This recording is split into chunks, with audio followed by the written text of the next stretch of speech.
Hello everyone, DVS ম্যাডামের ক্লাসে তোমাদের সকলকে স্বাগতম। আমি ডিভিএস ম্যাডাম। সবার আগে চ্যানেলটা সাবস্ক্রাইবের পর নোটিফিকেশন অন রাখবে, যাতে যখন যখন ভিডিও আপলোড হোক তোমাদের কাছে পৌঁছে যায়। আলোচনার বিষয় আমাদের ক্লাস 7 জিওগ্রাফি চ্যাপ্টার 1-এর কোশ্চেন অ্যান্সার। এই বছরের জন্য খুব ইম্পর্ট্যান্ট, এই প্রশ্নগুলো অবশ্যই পড়তে হবে। যাই হোক, কথা না বাড়িয়ে শুরু করা যাক। ভিডিওটা বেশি থেকে বেশি লাইক শেয়ার করো। ফার্স্ট ইউনিট টেস্টের জন্য ফার্স্ট চ্যাপ্টারে এই প্রশ্নগুলো ইম্পর্ট্যান্ট, অবশ্যই পড়বে। একটু পরেও আরেকটা ভিডিও থাকবে যার মধ্যে আরও কিছু প্রশ্নের উত্তর দেবো, ভালো করে ফলো করো। সবার প্রথমের প্রশ্ন দেখো। আরেকটা কথা, আমি যা যা আলোচনা করেছি পাঠ্য বইয়ের থেকে সমস্ত কিছু প্রত্যেকটা প্লে লিস্টে আছে। তোমরা অনেকেই আমাকে কমেন্টস করেছিলে যে প্লে লিস্টে অনেক কিছু খুঁজে পাচ্ছ না, তো সেগুলো আমি অ্যাড করে দিয়েছি, একটু তোমরা চেক করে নিও। তারপরেও যদি কিছু খুঁজে না পাও আমাকে কমেন্টস করো। ওকে, এখন শুরু করা যাক। দেখো, সবার প্রথমের প্রশ্ন, মহাকর্ষ কি?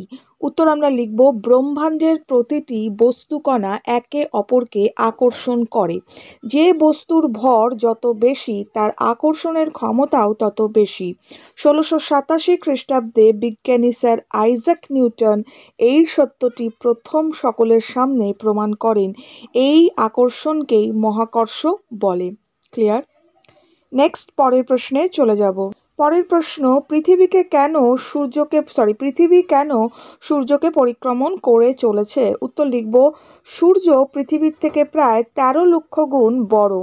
মহাকর্ষ সূত্র অনুযায়ী যে বস্তুর ভর যত বেশি হবে তার আকর্ষণ ক্ষমতাও তত বেশি হবে। স্বভাবতই পৃথিবী সূর্যের তুলনায় লক্ষ গুণ ছোট হওয়ায় ও সূর্যের মহাকর্ষ শক্তি বেশি হওয়ায় পৃথিবী তার চারপাশে পরিক্রমণ করে চলেছে। নেক্সট প্রশ্ন, মুক্তিবেগ কি? উত্তর আমরা লিখব, পৃথিবীর পৃষ্ঠস্থ সকল বস্তুকেই পৃথিবী মাধ্যাকর্ষণ শক্তির বলের দ্বারা তার কেন্দ্রের দিকে আকর্ষণ করে। কোনো বস্তুর গতিবেগ যদি প্রতি সেকেন্ডে 11.2 কিমির বেশি হয়, পৃথিবীর আকর্ষণ কাটিয়ে মহাশূন্যে উৎক্ষেপিত হয়। এই গতিবেগকে মুক্তিবেগ বলে। মুক্তিবেগের কারণেই বস্তুটি নিচের দিকে না পড়ে মহাশূন্যে পৃথিবীর চারিদিকে ঘুরতে থাকে। এই মুক্তিবেগের দ্বারাই রকেটের মাধ্যমে কৃত্রিম উপগ্রহ উৎক্ষেপণ করা হয়। ক্লিয়ার? নেক্সট প্রশ্নে চলে যাব। নেক্সট প্রশ্ন, পৃথিবী সূর্যকে প্রদক্ষিণ করার সময় গতিবেগের হ্রাস বৃদ্ধি ঘটে কেন? উত্তর লিখব, পৃথিবীর উপবৃত্তাকার বা ডিম্বাকার কক্ষপথের নাভিতে সূর্য অবস্থান করে। পৃথিবী তার উপবৃত্তাকার কক্ষপথ ধরেই সূর্যকে প্রদক্ষিণ করে। ফলে কক্ষপথের আকৃতি এইরূপ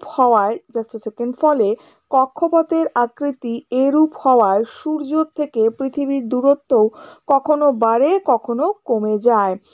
দূরত্ব বাড়লে পরিক্রমণের বেগ হ্রাস পায়, আর দূরত্ব কমলে পরিক্রমণের বেগ বৃদ্ধি পায়। ক্লিয়ার? অর্থাৎ কি বোঝাতে চাইছে না, পৃথিবীর যে ডিম্বাকার কক্ষপথ বা উপবৃত্তাকার আমরা বলে থাকি, যার নাভিতে অর্থাৎ মাঝখানে কি অবস্থান করছে না, সূর্য অবস্থান করছে।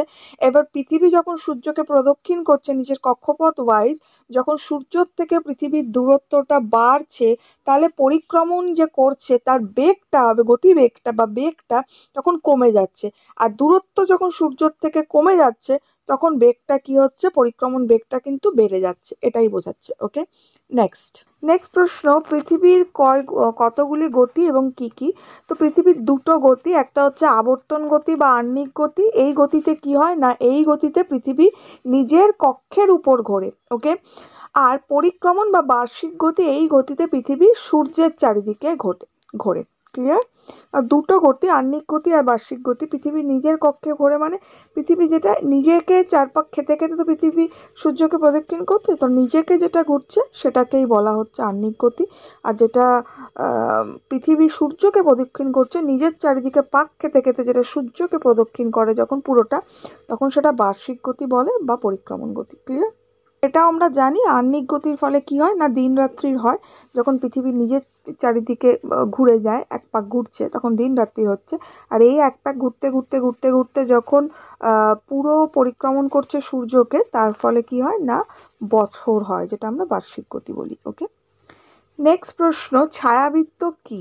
উত্তর আমরা লিখব, যে বৃত্তাকার সীমারেখা পৃথিবীকে আলোকিত অর্ধাংশ ও অন্ধকার অর্ধাংশে ভাগ করে তাকে ছায়াবৃত্ত বলে।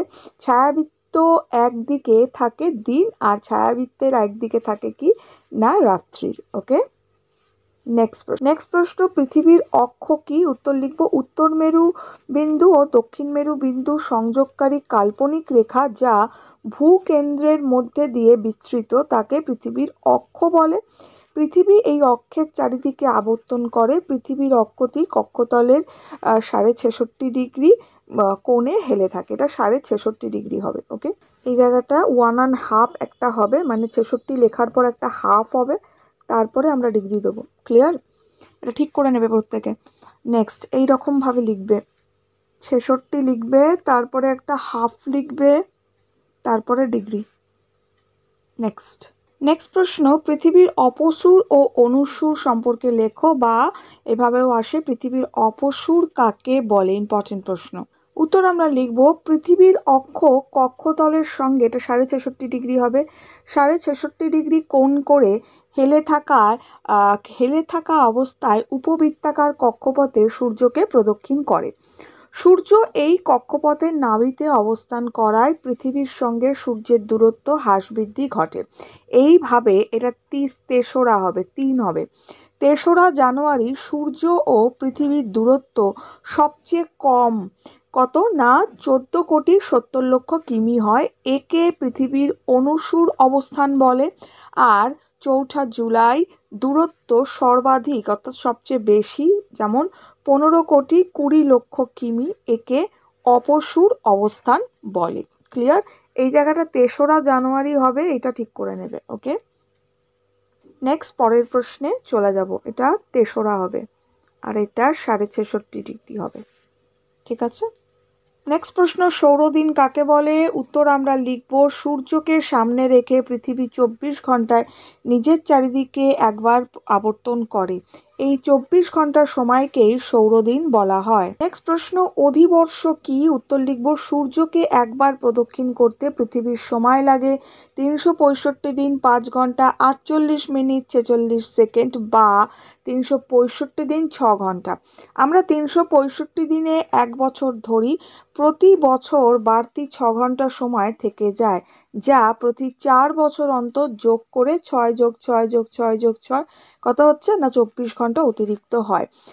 দিন হিসাবে ফেব্রুয়ারি মাসের 28 দিনের সঙ্গে যোগ করে লিপ ইয়ার, অর্থাৎ এই যে 24 ঘন্টা যোগ করে একদিন হয়ে যাচ্ছে, এটা 28+1 হয়ে যায়। ফেব্রুয়ারিতে কমপ্লিট হয়, 28+1 29 দিন করা হয়, ও সেই বছরে দিন সংখ্যা মোট হয় হচ্ছে 366 দিন।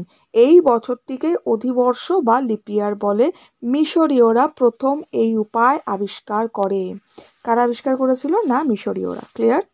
নেক্সট প্রশ্নে চলে যাব। নেক্সট প্রশ্ন, সৌর বছর কাকে বলে? উত্তর লিখব, সূর্যকে একবার সম্পূর্ণ প্রদক্ষিণ করতে পৃথিবীর সময় লাগে 365 দিন 5 ঘন্টা 48 মিনিট 46 সেকেন্ড, বা 365 দিন আমরা ধরি।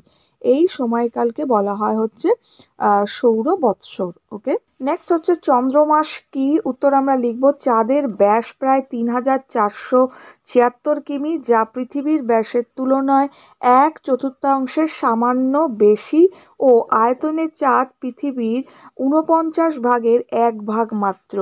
তাই পৃথিবীর থেকে মাত্র এটা হবে হচ্ছে 3 লক্ষ।